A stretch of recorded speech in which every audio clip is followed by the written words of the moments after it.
مسلمان کا یہ عقیدہ ہے کہ ہمارا خالق اللہ ہے، ہمارا مالک اللہ، ہمارا رازق اللہ۔ جب یہ ساری چیزیں، ساری عطائیں، ساری نعمتیں اللہ کی ہیں تو پھر مسلمان کی ساری توجہ بھی اللہ ہی کی جانب ہونی چاہیے۔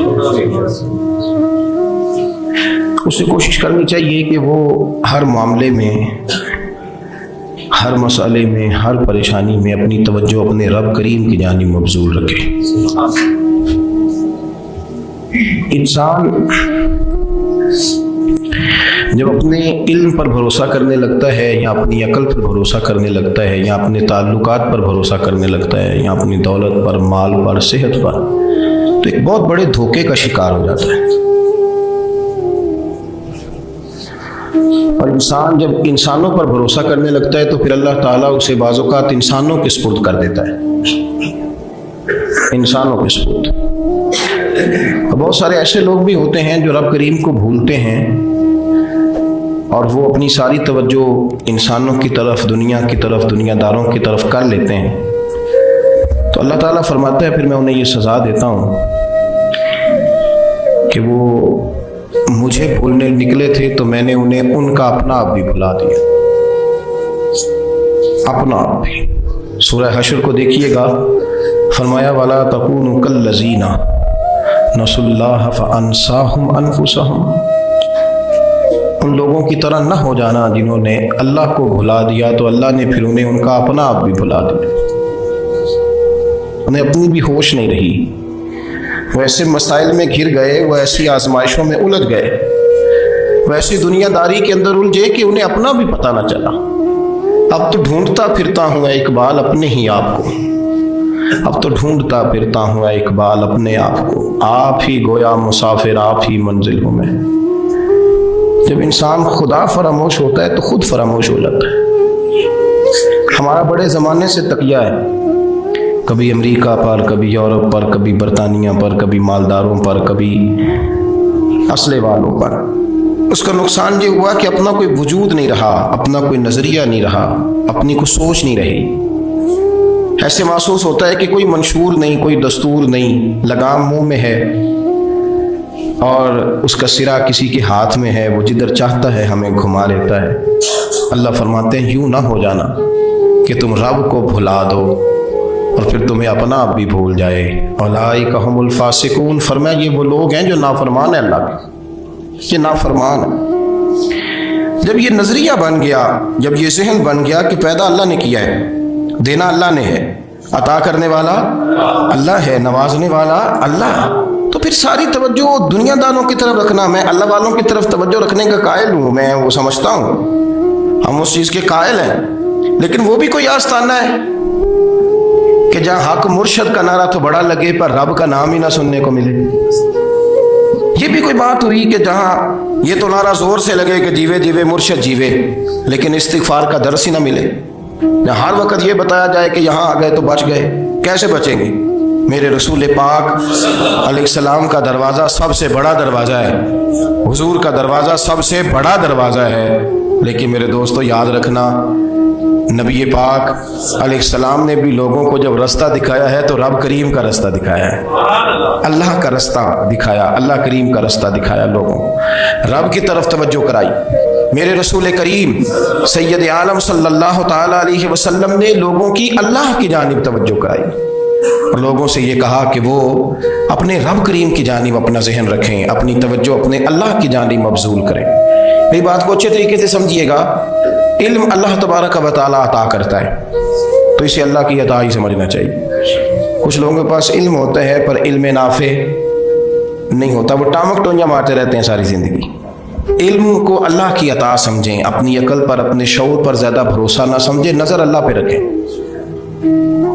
حضرت مولا علی شیر خدا کرم اللہ تعالیٰ وجہہ الکریم سے کسی نے پوچھا تھا بڑا عالم کون ہوتا ہے؟ ہمارے ہاں تو اب وہ والے عالم پائے جاتے ہیں نا، اللہ ماشاءاللہ، جو ممبر پہ بیٹھتے ہیں تو دعوے ہی دعوے، ممبر پہ بیٹھتے ہیں تو دعوے ہی دعوے، اس طرح کے عالم ہمارے ہاں پائے جاتے ہیں، وہ ہر بات میں دعویٰ کرتے ہیں، میں یہ کر دوں گا، میں وہ کر دوں گا۔ یہ مزاج علماء کا نہیں۔ حضرت علی المرتضیٰ سے کسی نے پوچھا بڑا عالم کون ہوتا ہے؟ فرمایا بڑا عالم وہ ہوتا ہے کہ جسے مسئلے کا پتہ نہ ہو تو وہ کہہ دے مجھے نہیں پتا، میں پتہ کر کے بتاؤں گا، غلط بات بیان نہ کرے۔ امام مالک سے کسی نے کوئی مسئلہ پوچھا تو آپ فرمانے لگے مجھے اس سوال کا جواب نہیں آتا۔ ہمارے بزرگ سمجھاتے کیا ہے؟ وہ کہنے لگا آپ اتنے بڑے امام ہیں تو اس سوال کا جواب نہیں آتا۔ آپ فرمانے لگے اگر مجھے ہر سوال کا جواب آتا پھر تو میں خدا ہوتا۔ مجھے ہر سوال کا جواب نہیں آتا، مجھے تو اتنا آتا ہے جتنا میرے رب نے مجھے عطا کر دیا۔ اپنی نظر اللہ پہ رکھیں، نکل آئیں اس معمے سے باہر کہ میں کوئی بلا، مجھے بڑا پتہ ہے، میرے پاس 6 ڈگریاں ہیں، مجھے 10 جگہ پہ تدریس کا شغف حاصل ہے، اس سے نکلیں باہر۔ قرآن مجید دیکھیے گا اللہ تعالیٰ نے ارادہ قدرت فرمایا کہ میں حضرت آدم کو بناؤں گا، پھر بنانے کے بعد فرمایا فرشتوں سجدہ کرو آدم کو، سب نے سجدہ کیا الا ابلیس ابا واستکبر وکان من الکافرین، سب نے سجدہ کیا سوائے ابلیس کے، اس نے انکار بھی کیا، تکبر بھی کیا اور کافروں میں سے ہو گیا۔ تو یہ جب اللہ تعالیٰ نے سجدہ کرایا تو کیسے کرایا؟ اللہ تبارک و تعالیٰ نے نا حضرت آدم کو علم سکھایا خود، وعلم آدم الاسماء کلہا، خود اللہ فرماتے ہیں کہ میں نے جناب آدم علیہ السلام کو تمام اشیاء کے نام سکھائے، سب اشیاء کے نام سکھائے۔ تو وہ چیزیں پھر میں نے نا، اللہ فرماتے ہیں میں نے فرشتوں پہ پیش کی، میں نے کہا کہ بتاؤ ان کے نام کیا ہے، تو فرشتوں نے جو جواب دیا ہے وہ سمجھنے والا ہے۔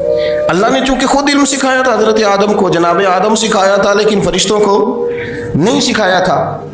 تو اللہ کریم نے فرمایا فرشتوں اب یہ بتاؤ ان چیزوں کے نام کیا ہیں؟ تو فرشتے کیا کہتے ہیں؟ فرشتے عرض کرتے ہیں قالوا سبحانک لا علم لنا۔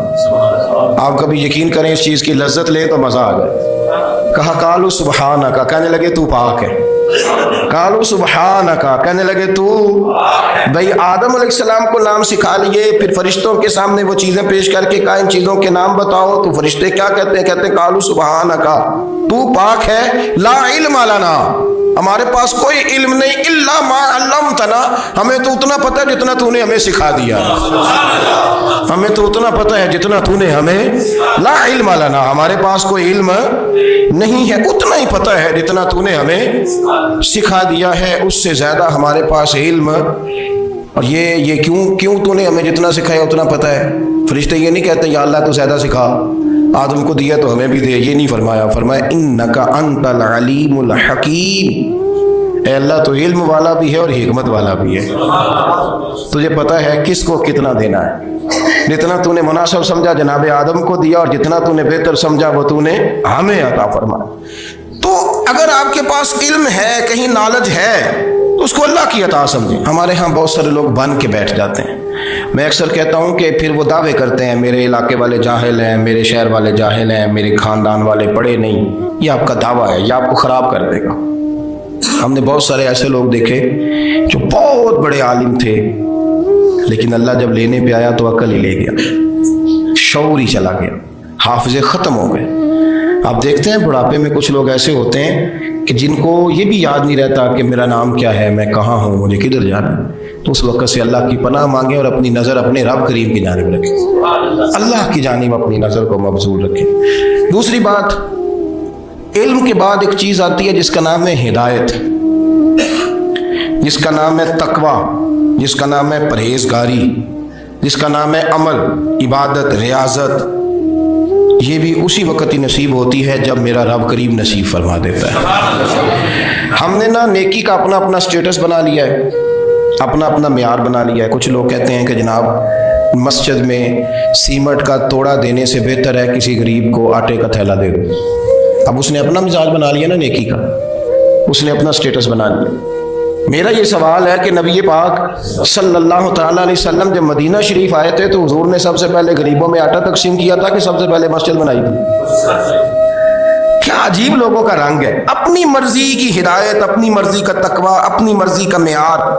مسجد کوئی بڑا چھوٹا خطیب بھی میری طرح کا ہونا تو وہ مسجد میں بیٹھ کے جب نبی پاک کی بات کرتا ہے تو کہتا ہے میرے رسول پاک غریبوں کا سہارا بن کے آئے۔ وہ غریبوں کی بات کرتا ہے، مسکینوں کی، لاچاروں کی، کمزوروں کی بات۔ تو مسجد ہی تو وہ ادارہ ہے جہاں سے غریبوں کی بات ہو رہی۔ تو اب لوگوں نے غریب کو اور مسجد کو لڑانا شروع کر دیا، اس کو لڑاؤ کہ مسجد میں پیسے دینے سے بہتر ہے آپ غریب کو آٹے کا تھیلا دے دیں۔ آپ یہ کیوں نہیں کہتے کہ مسجد میں بھی آپ توڑا دیں ایک سیمنٹ کا اور ساتھ غریب کو بھی خدمت کریں؟ یہ کیوں نہیں تقویٰ؟ اپنی اپنی مرضی کا مزاج، اپنی اپنی۔ کچھ لوگ کہتے ہیں چھوڑو جی